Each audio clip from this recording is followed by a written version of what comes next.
কিরে ভাই কি করিস? বসে আছি দেখো তো এভাবে কেন বসে আছিস ভাই? তুমি আসবে বলে আচ্ছা তোর মন খারাপ কেন? একা একেলা মন আরে ভাই আমি থাকতে তুই একা কিভাবে? তুই কে আমার আমি কে মানে?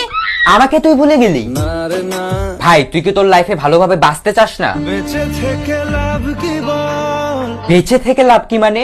মরে গিয়ে তুই কি করবি? তারা হয়ে জ্বলে যাব হ্যাঁ আরো? পাখি হয়ে ধরা দেব ভাই তুই চেষ্টাটা কি করছিস বলতো? তাকে আটকে রাখার চেষ্টা ভাই দেখ যে চলে গেছে তার কথা ভেবে আর নিজের সময় নষ্ট করিস না, মুভ অন কর। না রে না না মানে এভাবে তুই আর কতদিন থাকবি ভাই? জানি না যাব কদ্দূরে এখনো ভাই আমি তোকে ভালো মতন বলছি তুই ওকে ভুলে যা, আমি ওর চেয়ে আরো অনেক ভালো মেয়ে তোকে এনে দেবো। লাগে না তাহলে এভাবেই থাক শালা, আমি চললাম।